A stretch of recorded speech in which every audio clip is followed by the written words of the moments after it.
Hello students, आज हम बात करने वाले हैं रूल नंबर 26 की। रूल नंबर 26 हमारा रिलेटेड है यूज़ ऑफ वेरी और मच की। हम कब सेंटेंस में वेरी का यूज़ करते हैं, कब सेंटेंस में मच का यूज़ करते हैं। बच्चों के लिए काफ़ी कंफ्यूजिंग वर्ड्स हैं कि कब हमें वेरी यूज़ करना होता है और कब हमें मच यूज़ करना होता है। तो आज हम इसी चीज़ को अच्छे से क्लैरिफाई करेंगे कि कब हमें मच का यूज़ करना है और कब हमें वेरी का यूज़ करना है। तो सबसे पहले बात करते हैं इसके मीनिंग की। अगर हम बात करें वेरी और मच की तो ये दोनों सेम ही मीनिंग देते हैं। जिसमें अगर मैं बात करूँ वेरी की तो इसका मतलब क्या हो गया, बहुत, या फिर आप बोल सकते हैं ज़्यादा। एक सेकेंड,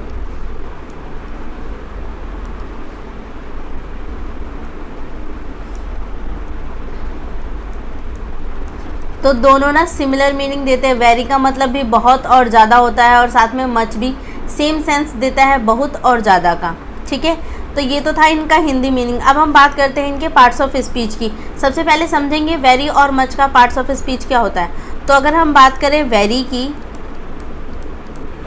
और बात करें अगर हम मच की,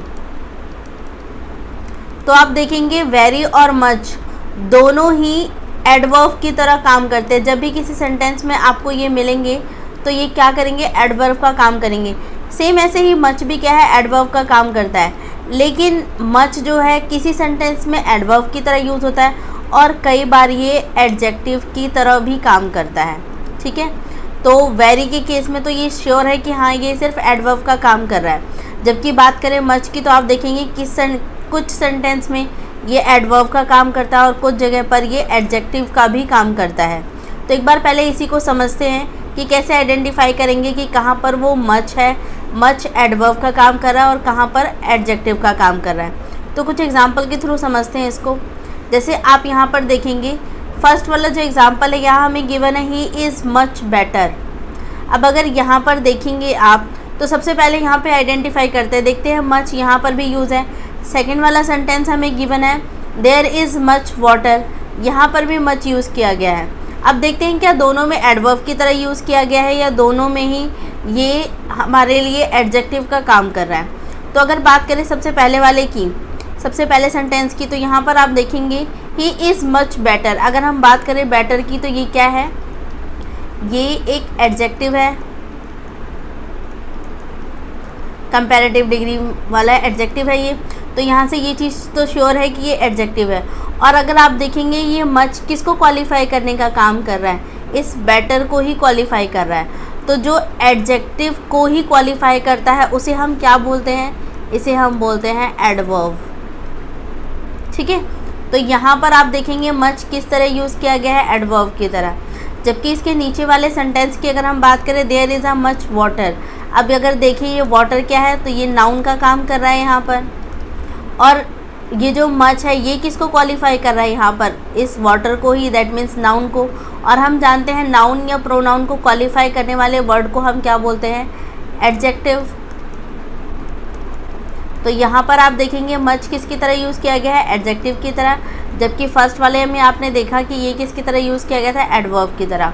इसी तरह थर्ड वाले क्वेश्चन में आते हैं शी इज़ वेरी गुड। अब ये गुड क्या है, तो हम जानते हैं ये भी एडजेक्टिव है, विशेषता है और एडजेक्टिव। और ये जो वेरी यूज़ किया गया है ये वेरी क्या कर रहा है, गुड को ही तो क्वालिफाई करने का काम कर रहा है। यानी कि एडजेक्टिव को क्वालिफाई करने वाले वर्ड को हम क्या बोलते हैं, एडवर्ब। तो ये जो वेरी यहाँ पर यूज़ किया गया है किस सेंस में किया गया है, एडवर्ब के सेंस में। तो आई होप कि आपको इन तीनों ही सेंटेंसेस से इनके यूज़ समझ में आए। आप आराम से आइडेंटिफाई कर पाएंगे कि अगर मच यूज़ किया गया है तो वो किस फॉर्म में यूज़ किया गया है, क्या वो एडवर्ब का काम कर रहा है, क्या वो एडजेक्टिव का काम कर रहा है। सेम इसी सेंस में आपने वेरी का भी यूज़ यहाँ पे देख लिया। आई होप हमने समझा कि वेरी और मच दोनों ही हमने जो यूज़ किए दोनों ही क्या कर रहे हैं, दोनों के दोनों एडवर्ब का काम कर रहे हैं सेंटेंस के अंदर। तो अगर दोनों एडवर्ब का ही काम कर रहे हैं तो पहले हम समझते हैं कि एडवर्ब की खुद की क्या रूल्स है। थोड़ा सा एडवर्ब के कॉन्सेप्ट को समझते हैं। अगर हम बात करते हैं ना एडवर्ब की, तो एडवर्ब आप देखेंगे वर्ब को भी क्वालिफाई करने का काम करता है। अगर एडवर्ब की बात करें तो ये एडजेक्टिव को भी क्वालिफाई करने का काम करता है। एंड थर्ड वन इज़ कि एडवर्ब खुद एडवर्ब को भी क्वालिफाई करता है। ठीक है, मॉडिफाई करता है, क्वालिफाई करता है। तो एडवर्ब क्या है, आप देखेंगे वर्ब को भी क्या करता है, मॉडिफाई करता है या क्वालिफाई करता है। सेम इसी तरह एडजेक्टिव जो है वो क्या करता है, एडवर्ब जो है एडजेक्टिव को भी क्वालिफाई करने का काम करता है और एडवर्ब को भी क्वालिफाई करता है। तो आप सिर्फ इसके नाम से भी समझ सकते हैं। आप देखेंगे पीछे यहाँ पे वर्ब आया, दैट मीन्स एडवर्ब वर्ब को भी क्वालिफाई करता है। आगे देखेंगे एडी क्या बताता है, एडजेक्टिव। तो एडवर्ब जो है ये एडजेक्टिव को भी क्वालिफाई करता है और खुद पूरा कंप्लीट एडवर्ब को भी क्वालिफाई करता है। ठीक है, तो यहाँ से हमें तीनों ही बातें समझ में आई कि अगर एडवर्ब यूज़ हो रहा है तो कई बार वो वर्ब को क्वालिफाई करने के लिए भी यूज़ किया जा सकता है। हो सकता है कई बार वो किसी एडजेक्टिव को क्वालिफाई करने के लिए यूज़ किया गया है, या फिर हो सकता है कि वो सिर्फ एडवर्ब को ही मॉडिफाई करने के लिए या क्वालिफाई करने के लिए सेंटेंस में आया है। तो हम इसी पॉइंट ऑफ व्यू से क्या है इसके यूज़ को समझेंगे। सबसे पहले समझते हैं एडजेक्टिव, कि जब वेरी या मच यूज़ किया जाएगा और किसी एडजेक्टिव को क्वालिफाई करने के लिए वेरी का या फिर मच का यूज़ किया जाएगा तो क्या रूल्स हैं या फिर किस कॉन्सेप्ट के अकॉर्डिंग ये काम करता है। ठीक है, तो सबसे पहले हम बात करते हैं यहाँ पर। आप जानते ही हैं कि जब हम बात एडजेक्टिव की करते हैं तो एडजेक्टिव की कई सारी डिग्रियाँ होती हैं, जिसमें पहले डिग्री पॉजिटिव होता है, सेकंड हम बोलते हैं कंपैरेटिव और थर्ड इज सुपरलेटिव। तो ये इसकी 3 अलग अलग डिग्रियाँ हैं। कंपैरेटिव आप जानते ही हैं जिसके पीछे ER लगा दिया जाता है, और सुपरलेटिव जिसके पीछे EST लगा दिया जाता है। स्पेशली ये एक बेसिक कॉन्सेप्ट है, तो इतनी बातें आपको पता होगी। अब हम बात करते हैं वेरी जब यूज़ किया जाता है और मच यूज़ किया जाता है। तो यस, वेरी और मच दोनों ही एडवर्ब है और दोनों ही क्या करेंगे, एडजेक्टिव को क्वालिफाई करने का काम करेंगे। बट कुछ चीज़ें स्पेसिफिक है। क्या चीज़ें, जैसे कि बात अगर हम करते हैं वेरी की, तो वेरी हमेशा पॉजिटिव डिग्री के साथ ही आता है। ये जो पॉजिटिव डिग्री थी इसके साथ हमेशा क्या है, हम सिर्फ वेरी का यूज़ करते हैं और किसी चीज़ का नहीं। मच का यूज़ आप कभी नहीं करेंगे पॉजिटिव डिग्री के साथ। ठीक है, इसी तरह बात करते हैं सुपरलेटिव डिग्री, तो सुपरलेटिव डिग्री के साथ भी वेरी का यूज़ किया जाता है। ठीक है, तो वेरी का यूज़ पॉजिटिव डिग्री और सुपरलेटिव दोनों के साथ किया जाएगा। इसी तरह बात करते हैं मच की। मच क्या करता है, कंपैरेटिव डिग्री के साथ हमेशा आता है। तो कंपैरेटिव ये वाली डिग्री जो है जिसमें ER लग जाता है पीछे, इसके साथ हमेशा यूज़ किया जाता है। और third one is superlative degree के साथ भी क्या है, मच का यूज़ किया जाता है। अब पॉजिटिव डिग्री के साथ वेरी यूज़ किया जाता है, ये तो काफ़ी आसान रहा, समझ भी आ गया होगा। मच की बात करते हैं, मच कंपैरेटिव डिग्री के साथ आता है, ये आराम से समझ में आया। पर अगर हम बात करें सुपरलेटिव डिग्री की, तो वेरी सुपरलेटिव डिग्री के साथ भी आता है और मच भी सुपरलेटिव डिग्री के साथ आता है, लेकिन दोनों में थोड़ा सा डिफरेंस है। पहले इसको ही हम अच्छे से समझते हैं। जैसे सबसे पहले हमने बात किया वेरी आ रहा है, तो सबसे पहले किसके साथ आएगा, पॉजिटिव डिग्री के साथ। और जब ये पॉजिटिव डिग्री के साथ आता है तो ये सबसे पहले हम बात करें तो यहाँ पर आता है, एक सेकेंड, तो सबसे पहले आप देखेंगे वेरी यूज़ किया जाएगा, प्लस में इसके साथ कोई भी पॉजिटिव डिग्री यूज़ की जाएगी।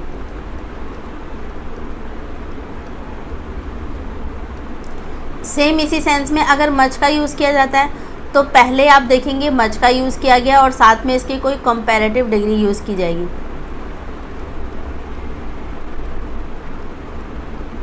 ठीक है, तो ये बातें तो आपको समझ में आ गई कि वेरी का यूज़ सिर्फ हमें पॉजिटिव डिग्री के साथ करना है, मच का यूज़ हमें सिर्फ कंपैरेटिव डिग्री के साथ करना है। सेकंड वाला यूज़ है वो कंफ्यूज करता है। क्या है, अगर हम बात करें सुपरलेटिव डिग्री की तो मैं SD ही लिख दे रही हूँ इसको। सेकंड यहाँ पर भी क्या है, सुपरलेटिव डिग्री के साथ यूज़ किया जाता है। लेकिन जब वेरी सुपरलेटिव डिग्री के साथ आता है तो आप देखेंगे सबसे पहले द लेता है अपने साथ, फिर आप यूज़ करेंगे वेरी, और फिर हम यूज़ करते हैं कोई भी सुपरलेटिव डिग्री। ठीक है, तो इस सेंस में आता है। इसी तरह अगर हम बात करें मच के केस में, तो मच के केस में पहले मच आता है,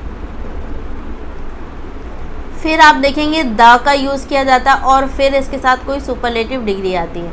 ठीक है, तो बस दोनों में डिफरेंस सिर्फ इस बात का है कि वेरी के केस में द पहले आता है और मच के केस में मच के बाद द आता है। ठीक है, तो सुपरलेटिव में ये थोड़ा सा डिफरेंस है जो आपको हेल्प करेगा आइडेंटिफाई करने के लिए कि कब वेरी यूज़ हो रहा है और कब मच यूज़ हो रहा है। ठीक है, और फर्स्ट वाला पॉइंट तो आपको अच्छे से क्लियर हो ही गया कि अगर हम बात करते हैं पॉजिटिव डिग्री तो उसके साथ हमेशा क्या यूज़ किया जाएगा, वेरी। जैसे एग्जाम्पल के फॉर्म में मैं कह सकती हूँ वेरी गुड, या हम बोल सकते हैं वेरी ब्यूटीफुल। ठीक है, इसी तरह कंपैरेटिव डिग्री में आप आएंगे तो क्या हो जाएगा, मच बेटर, या फिर हम कह सकते हैं मच, वाइज़र। ठीक है, तो कंपैरेटिव डिग्री में पीछे ER लग जाता है, तो उसके फॉर्म में हम कह सकते हैं कि यस, इस तरीके से ये यूज़ किया जाता है। अगर सुपरलेटिव डिग्री की बात करें तो यहाँ पे द पहले आएगा, फिर वेरी आएगा और फिर कोई सुपरलेटिव डिग्री आएगी। तो अगर यहाँ पे मैं बोलूँ तो हम बोल सकते हैं द वेरी,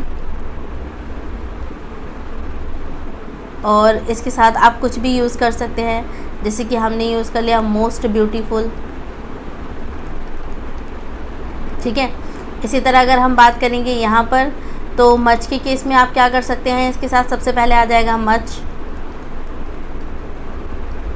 इसके बाद आ जाएगा द, और फिर इसके बाद आप यूज़ करेंगे द मोस्ट ब्यूटीफुल। ठीक है, तो आई होप कि आपको यहाँ से दोनों का यूज़ अच्छे से समझ में आया। तो ये भी काफ़ी इंपॉर्टेंट कॉन्सेप्ट था जो आपको अच्छे से क्लैरिफाई हुआ कि किस तरीके से हम यहाँ पे क्या करते हैं, यूज़ करते हैं। ठीक है, अगर यहाँ तक कोई डाउट नहीं है तो आगे कुछ और कॉन्सेप्ट हैं इसके रिगार्डिंग, हम पहले उन्हें समझेंगे। ठीक है, तो यहाँ पे याद रखना है कि वेरी का जो यूज़ किया जाता है पॉजिटिव डिग्री के साथ किया जाता है, तो पहले वेरी आएगा फिर पॉजिटिव डिग्री आएगी। और अगर हम इसका यूज़ सुपरलेटिव डिग्री के साथ कर रहे हैं तो वेरी से पहले द का यूज़ किया जाएगा, द वेरी, और फिर कोई सुपरलेटिव डिग्री आती है। जबकि बात अगर हम मच की करते हैं तो मच अपने तुरंत बाद क्या लेगा, कंपैरेटिव डिग्री। सिर्फ कंपैरेटिव डिग्री के केस में ही हम मच को यूज़ करते हैं। ठीक है, इसी तरीके से अगर हम बात करें सुपरलेटिव डिग्री के केस में तो मच पहले आएगा, फिर द आएगा और फिर कोई सुपरलेटिव डिग्री आएगी। तो आई होप कि इतनी बातें आपको अच्छे से क्लैरिफाई हो गई होगी। अब मूव करते हैं नेक्स्ट कॉन्सेप्ट की तरफ। नेक्स्ट कॉन्सेप्ट क्या कहता है, अब जैसे हमने ये समझा कि वेरी क्या कर रहा था, एडवर्ब का काम कर रहा था, इसी तरह मच भी क्या कर रहा था, एडवर्ब है तो एडवर्ब की तरह हमने इसको यूज़ किया। अब बात करते हैं, इससे पहले अभी हमने यहाँ पर देखा था कि एडवर्ब जो है हमारा, ये क्या करता है, वर्ब को भी क्वालिफाई करता है, ये एडजेक्टिव को भी क्वालिफाई करता है, ये एडवर्ब को भी क्वालिफाई करता है। यस, ये बात ठीक है। लेकिन जब हम बात वेरी की करते हैं ना, तो वेरी सिर्फ इन दोनों को क्वालिफाई करने का काम करता है। आप कभी नहीं देखेंगे कि वेरी किसी वर्ब को क्वालिफाई करेगा, बिल्कुल नहीं, वेरी कभी किसी वर्ब को क्वालिफाई नहीं करता है।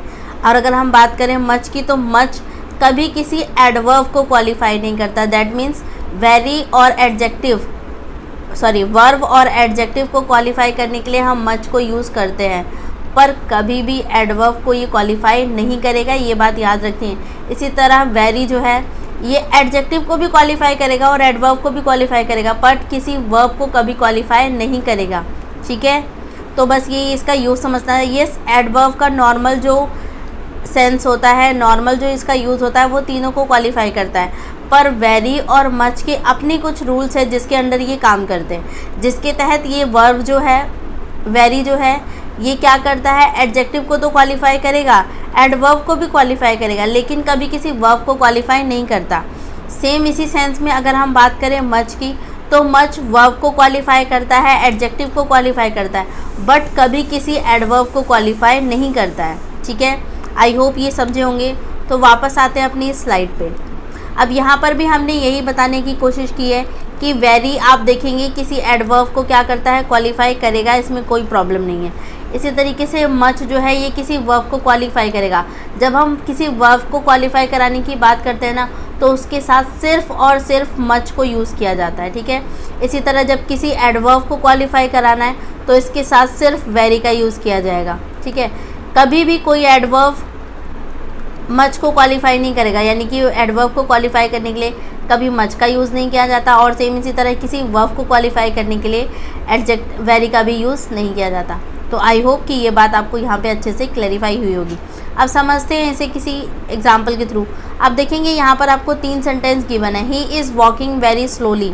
अगर हम यहाँ पे बात करें तो स्लोली, और ये जो वेरी यहाँ पर यूज़ किया गया है, ये आप देखेंगे वेरी किसके लिए यूज़ किया गया है, किसको क्वालिफाई कर रहा है, तो स्लोली को। और स्लोली क्या है हमारे लिए, एक एडवर्ब है।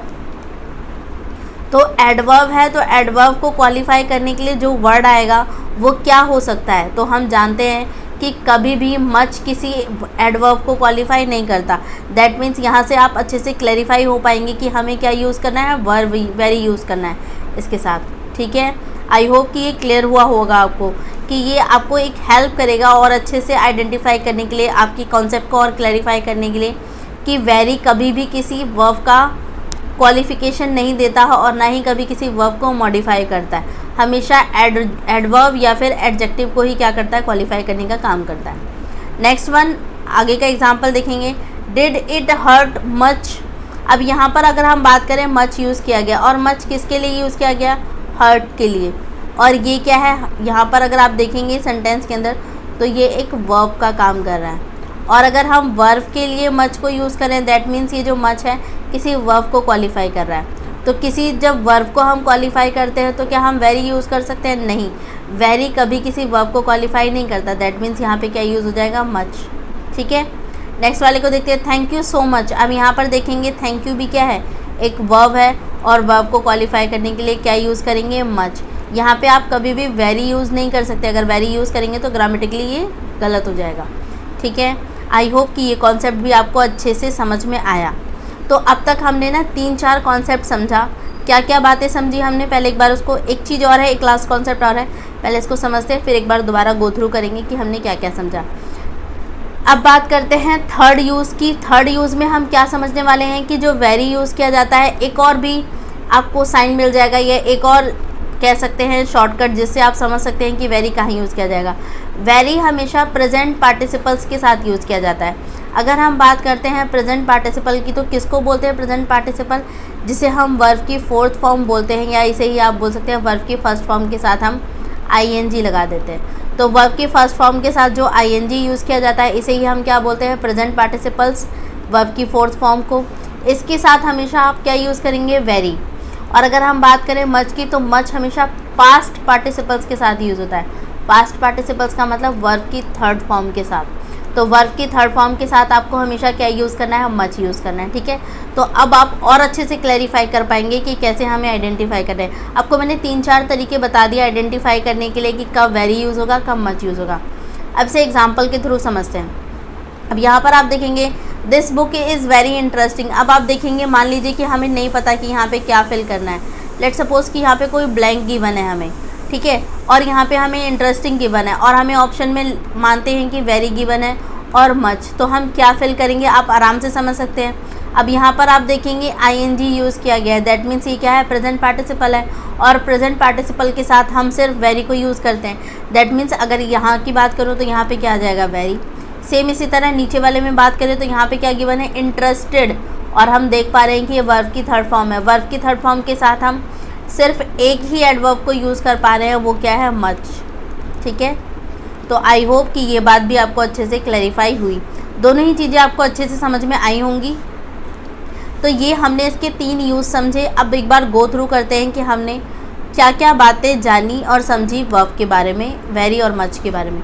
तो सबसे पहली चीज़ जो हमने समझी वो क्या थी, सबसे पहला यूज़ आपने इसका देखा कि वेरी और मच का हमने हिंदी में मीनिंग देखा, बहुत और ज़्यादा, दोनों का सेम ही सेंस होता है। वेरी के लिए, वेरी का मतलब भी बहुत या फिर बहुत ज़्यादा क्वांटिटी को शो करने के लिए किया जाता है। इसी तरह मच भी हम इसी तरीके से यूज़ करते हैं। बात करें वेरी की, वेरी का अगर पार्ट्स ऑफ स्पीच की बात करें तो ये क्या है, एक एडवर्ब है और एडवर्ब की तरह हम क्या करते हैं, इसको सेंटेंस में यूज़ करते हैं। इसी तरह मच भी क्या है, एडवर्ब है ये भी, और इसे भी हम क्या है, सेंटेंस में यूज़ किया जाता है। अब हमने जैसे समझा कि दोनों ही क्या है, एडवर्ब है, तो हम जानते हैं कि एडवर्ब कुछ कुछ चीज़ों को क्वालिफाई करता है। किन किन चीज़ों को क्वालिफाई करता है, तो वो हमने यहाँ से समझा था कि अगर कोई एडवर्ब है तो एडवर्ब किसी वर्ब को भी क्वालिफाई कर सकता है, किसी एडजेक्टिव को भी क्वालिफाई कर सकता है और किसी एडवर्ब को भी क्वालिफाई कर सकता है। ठीक है, तो एडवर्ब के अंदर ही, इस नाम में ही आप देखेंगे, एडवर्ब में ही तीनों चीज़ें अपने आप है। पीछे आप देखेंगे वर्ब, वर्ब का मतलब वर्ब को क्वालिफाई करता है। एडीजी, एडी मतलब एडजेक्टिव, तो ये एडजेक्टिव को भी क्वालिफाई करता है। और एज अ कंप्लीट देखेंगे एडवर्ब, तो ये क्या है, एडवर्ब को भी क्वालिफाई करता है। ठीक है, तो आप इसके नेम से ही ये तीनों बातें याद रख सकते हैं। ठीक है, तो तीनों को क्वालिफाई करता है। लेकिन जब हम बात करते हैं वेरी की और मच की, तो वेरी कुछ अपने रूल्स के साथ काम करता है, मच कुछ अपने रूल्स के साथ काम करता है। वेरी की खासियत क्या है, ये है कि ये एडजेक्टिव और एडवर्ब दोनों को क्वालिफाई करता है, दोनों के लिए हेल्प करता है, दोनों को मॉडिफाई करता है। लेकिन कभी भी वेरी किसी वर्ब को क्वालिफाई नहीं करता है। ठीक है, वेरी कभी भी किसी वर्ब को क्वालिफाई नहीं करेगा। इसी तरीके से मच भी अपने रूल्स पे काम करता है। क्या है इसके रूल्स, ये वर्ब को तो क्वालिफाई करता है और एडजेक्टिव को भी क्वालिफाई करता है, पर मच कभी भी किसी एडवर्ब को क्वालिफाई नहीं करेगा। ठीक है, तो ये दो बातें याद रखनी है। ये तीन यूज़ हैं, लेकिन मच कभी भी किसी एडवर्ब को क्वालिफाई नहीं करता और वेरी किसी वर्ब को क्वालिफाई नहीं करता। ठीक है, फिर हमने क्या समझा था, यही चीज़ की वेरी, सबसे पहले हम यही समझ रहे थे कि अगर एडजेक्टिव के साथ हम किसी एडवर्ब को यूज़ करते हैं तो किस तरीके का उसका बिहेवियर होता है। तो यहाँ पर हमने देखा था वेरी हम यूज़ करते हैं किसी एडजेक्टिव के साथ तो हमेशा पॉजिटिव डिग्री के साथ ही यूज़ किया जाता है। सेकेंड थिंग, सुपरलेटिव डिग्री के साथ भी यूज़ किया जाता है। मच कंपैरेटिव डिग्री और सुपरलेटिव दोनों के साथ यूज़ किया जाता है, लेकिन दोनों में थोड़ा सा डिफरेंस था। डिफरेंस किस बात का था? डिफरेंस इस बात का था कि वेरी का तो हमें समझ में आया पॉजिटिव डिग्री के साथ यूज़ होगा, मच भी समझ में आया कंपैरेटिव डिग्री के साथ यूज़ होगा, लेकिन दोनों ही सुपरलेटिव डिग्री के साथ भी यूज़ हो रहे थे, लेकिन दोनों में थोड़ा सा डिफरेंस था। डिफरेंस क्या था कि जब हम बात करते हैं वेरी की, तो वेरी जब भी सुपरलेटिव डिग्री के साथ आता है तो अपने से पहले क्या लेकर आता है? द लेकर आता है, और जबकि मच जो आता है अपने बाद द लेके आता है। ठीक है, तो ये दोनों में डिफरेंस था। आई होप कि क्लैरिफाई हुआ होगा। तो ये आपके एग्ज़ाम के प्रोस्पेक्टिव से पहला इम्पॉर्टेंट यूज़ था इसका। ठीक है, फिर हमने सेकंड कॉन्सेप्ट समझा। सेकंड कॉन्सेप्ट अभी जो हमने थोड़ी देर पहले बात करी कि जो वेरी है ये हमेशा एडवर्ब को और साथ में एडजेक्टिव को दोनों को क्वालिफाई करने का काम करता है। इसी तरीके से मच जो है वर्ब को और साथ में एडजेक्टिव दोनों को क्वालिफाई करने का काम करता है। लेकिन वेरी के बारे में एक और बात हमने जानी, क्या कि वेरी कभी भी किसी वर्ब को क्वालिफाई नहीं करेगा। तो ये याद रखना है कि कभी किसी वर्ब को ये क्वालिफाई नहीं करता। इसी तरीके से हम मच की बात करें तो ये किसी एडवर्ब को कभी क्वालिफाई नहीं करेगा।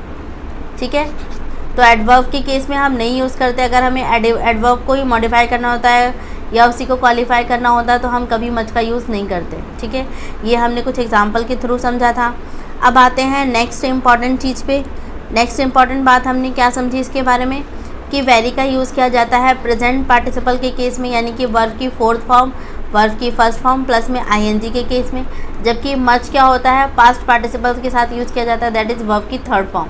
ठीक है, तो ये तीन यूज़ थे। एक बार मोटा मोटा हमने जो समझा उसे लिख लेते हैं। सबसे पहला यूज़ अगर हम बात करें वेरी के लिए, हमने क्या समझा था?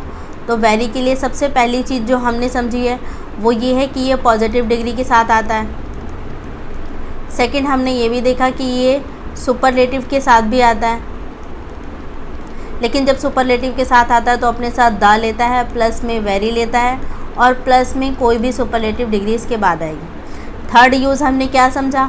थर्ड यूज़ हमने समझा कि वेरी किसी एडवर्ब को और एडजेक्टिव को दोनों को ही क्वालिफाई करने का काम करता है।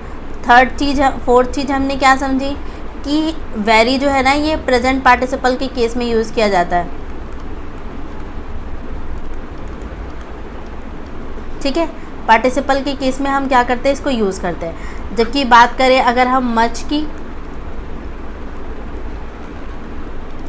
तो सबसे पहले हमने समझा कि ये सुपरलेटिव डिग्री के साथ, कंपैरेटिव डिग्री के साथ यूज़ किया जाता है। एक सेकेंड,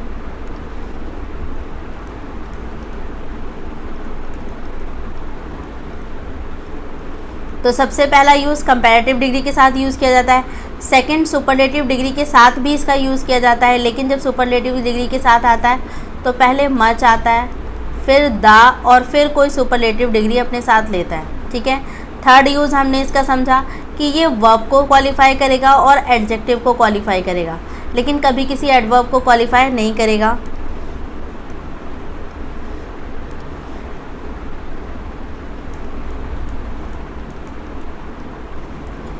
और फोर्थ इंपॉर्टेंट चीज़ हमने क्या समझी कि मच हमेशा यूज़ किया जाएगा किसके साथ? पास्ट पार्टिसिपल्स के साथ।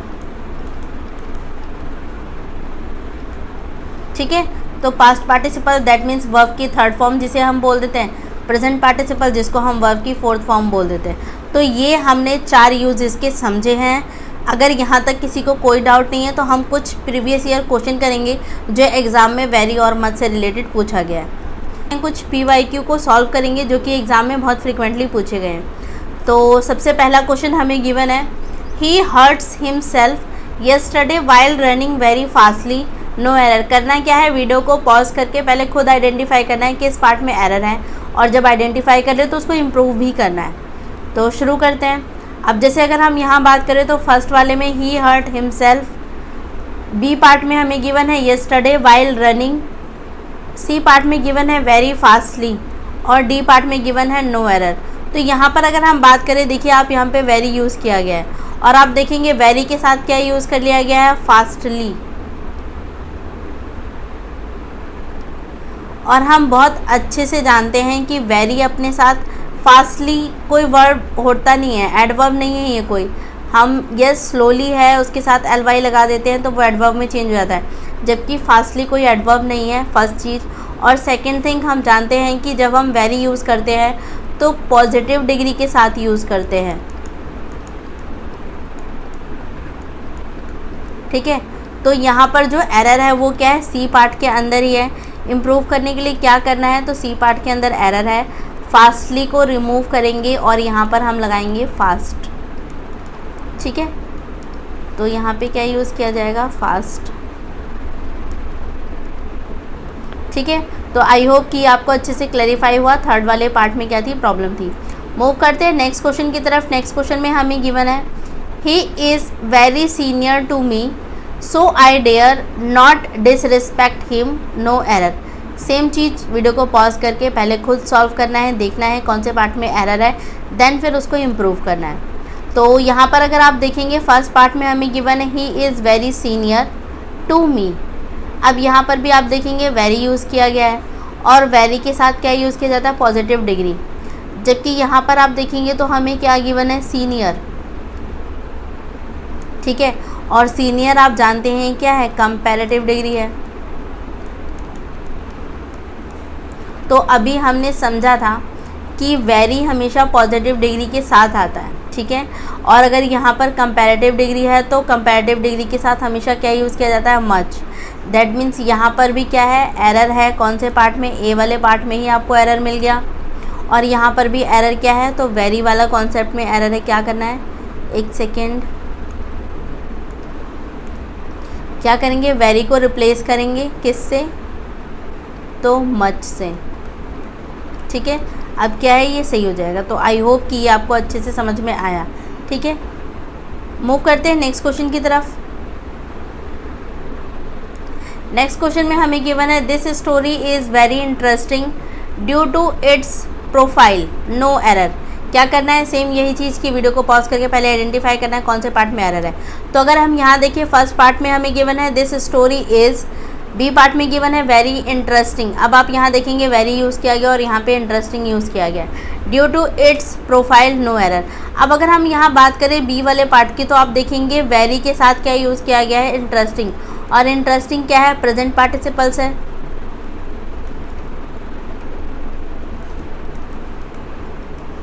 और हम जानते हैं कि वेरी के साथ क्या यूज़ किया जाता है, तो वेरी के साथ वर्ब की fourth form that means present participle को ही यूज़ किया जाता है। तो यहाँ तो कोई एरर नहीं है, दैट मीन्स, ठीक है।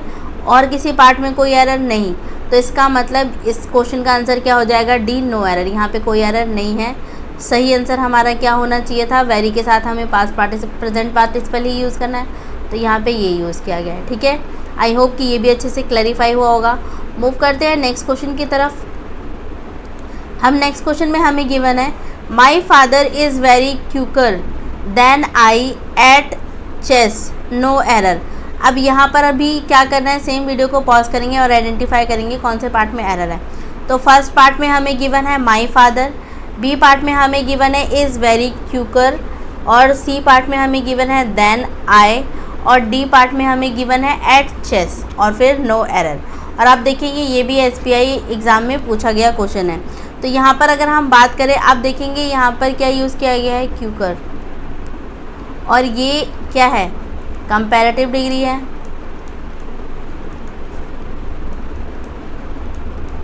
और आप देख ही पा रहे हैं देन भी यहाँ पे शो कर रहा है कि यहाँ पे क्या है, कंपैरिजन हो रहा है, ठीक है। तो जब कंपैरेटिव डिग्री के साथ अगर हम बात करते हैं तो उसके साथ क्या यूज़ किया जाता है, तो यस, उसके साथ वेरी यूज़ नहीं किया जाता। दैट मीन्स बी वाले पार्ट में एरर है, इसको इम्प्रूव करने के लिए क्या करना है, तो यहाँ से हम वेरी को रिप्लेस करेंगे और इसकी जगह पे आप मच लगा देंगे, ठीक है। तो आई होप कि ये भी अच्छे से क्लैरिफाई हुआ। बी वाले पार्ट में यहाँ पे क्या था, एरर था। मूव करते हैं नेक्स्ट क्वेश्चन की तरफ। नेक्स्ट क्वेश्चन में ग्रामर गिवन है हमें, grammar needs to be explained dash clearly. अब यहाँ पे बताया गया है कि आपको क्या यूज़ करना है फिल इन द ब्लैंक्स में, मच, वेरी, इनफ या फिर वेरी मच। तो यहाँ पर आप देखेंगे किसके लिए हमें यूज़ करना है, पहले हम उसे समझते हैं। तो यहाँ पे हमें गिवन क्या है, grammar needs to be explain dash clearly, और क्लियरली आप देख पा रहे होंगे, इसके लिए हम यहाँ पे कुछ यूज़ करेंगे, चाहे फिर वो मच हो या वेरी हो, आप कुछ भी अगर यहाँ यूज़ करते हैं तो किसके लिए यूज़ करेंगे, क्लियरली के लिए। और क्लियरली क्या है, एक एडवर्ब है। तो अगर एक एडवर्ब है तो हम जानते हैं कि मच तो इसका आंसर नहीं हो सकता। क्यों? क्योंकि मच किसी एडवर्ब को क्वालिफाई नहीं करता, वर्ब को क्वालिफाई करता है, ठीक है। तो मच नहीं आएगा, और वेरी मच भी नहीं आएगा। क्यों? क्योंकि वेरी मच और मच दोनों का सेम ही सेंस होता है। जो यूज़ हम मच को करते हैं वही यूज़ के लिए हम क्या कर सकते हैं, वेरी मच को भी यूज़ कर सकते हैं। There is no difference between both of them, ठीक है। तो दोनों में ही कोई डिफरेंस नहीं है। आप जहाँ जहाँ मच यूज़ करते हैं उसे रिप्लेस करके अगर आप वेरी मच यूज़ कर लेते हैं तो कोई भी प्रॉब्लम नहीं होगी, ठीक है। तो ये दोनों सेम ही मीनिंग देते हैं, सेम मीनिंग कन्वे करते हैं, तो दोनों का ही यूज़ किया नहीं जाएगा। थर्ड हमें गिवन है इनफ। इनफ मतलब जो पर्याप्त मात्रा में हो। तो क्या ऐसा कोई सेंस हम आपको यहाँ से मिल रहा है? नहीं। तो सिर्फ एक ही ऑप्शन बचता है, वेरी। तो यहाँ पर क्या यूज़ करा जाएगा, वेरी। और क्यों? क्योंकि वेरी ही क्या करता है, किसी एडवर्ब को क्वालिफाई करने का काम करता है। दैट मीन्स ऑप्शन बी यहाँ पर क्या हो जाएगा, आपका राइट आंसर हो जाएगा। मूव करते हैं नेक्स्ट क्वेश्चन की तरफ। नेक्स्ट क्वेश्चन में गिवन है the engine performance was dash improved. अब यहाँ पर अगर हम बात करें तो क्या यूज़ किया जाएगा, यहाँ पे हमें मच गिवन है, वेरी गिवन है, इनफ गिवन है और टू गिवन है। और यहाँ पर आप देखेंगे इम्प्रूव्ड डैश। और अगर आप ध्यान से इसको पढ़ें तो ये जो इम्प्रूव्ड है क्या है, ये एक, तो यहाँ पर आप देखेंगे ये इसका हो गया सब्जेक्ट और ये इसका हो गया हेल्पिंग वर्ब। और यहाँ पर जो हम यूज़ करेंगे वो क्या है, इनमें से ये सारे ही आप देखेंगे एडवर्ब है। तो एडवर्ब यहाँ पे यूज़ किया जाएगा। और एडवर्ब करता क्या है, तो इसको अगर आप देखेंगे तो एडवर्ब का यूज़ हमने देखा था कि ये वर्ब को भी क्वालिफाई करता है, ये एडजेक्टिव को भी क्वालिफाई करता है और ये एडवर्ब को भी क्वालिफाई करता है, ठीक है। तो पहले आइडेंटिफाई करना है कि ये क्या है, इम्प्रूव्ड। अब हम ये समझ पा रहे हैं कि इम्प्रूव क्या है, एक वर्ब है, और वर्ब को क्वालिफाई करने का काम कौन करेगा, उसको समझते हैं। तो यहाँ पर अगर हम बात करें तो अभी हमने पढ़ा है यहाँ पर कि वेरी और मच दो चीज़ें हमने पढ़ी हैं, और हमने देखा था कि वेरी दो चीज़ों को ही क्वालिफाई करता है, दैट इज़ एडजेक्टिव और एडवर्ब को। और मच किन को करता है, तो ये वर्ब को करता है और एडजेक्टिव को करता है। और ये क्या है, एक वर्ब है, तो वर्ब को क्वालिफाई कौन करेगा, मच। दैट मीन्स यहाँ पे क्या यूज़ होगा, मच। तो ऑप्शन ए आपका क्या हो जाएगा, राइट आंसर हो जाएगा। वेरी नहीं होगा क्योंकि वेरी किसी वर्ब को क्वालिफाई नहीं करता। इनफ का यहाँ कोई सेंस नहीं है, इसलिए इसे यूज़ नहीं किया जाएगा। बात करें टू की, तो टू का यूज़ हम कहाँ करते हैं, जहाँ से हमें कोई नेगेटिव मीनिंग कन्वे हो रहा होता है, हम वहाँ पे टू का यूज़ करते हैं। तो यहाँ से हमें कोई नेगेटिव मीनिंग कन्वे नहीं हो रहा था, दैट मीन्स टू का भी यहाँ पर कोई चांस नहीं था। तो बचा क्या, ऑप्शन ए मच। तो इसका राइट आंसर क्या हो जाएगा, मच। तो आई होप कि ये क्वेश्चन भी आपको अच्छे से समझ में आए, और आप देखेंगे CDS एग्ज़ाम में पूछा गया क्वेश्चन है। सो आई होप स्टूडेंट्स कि आपको सारे ही क्वेश्चन अच्छे से समझ में आए होंगे। यहाँ पर हमने जितने भी क्वेश्चन सॉल्व किए ये सारे ही प्रीवियस ईयर क्वेश्चन में पूछे गए क्वेश्चन हैं प्रीवियस ईयर में। तो आई होप कि यहाँ तक किसी को कोई डाउट नहीं होगा। तो आज की क्लास को यहीं पे वाइंड अप करेंगे, नेक्स्ट क्लास में मिलेंगे किसी और रूल के साथ। Thank you so much.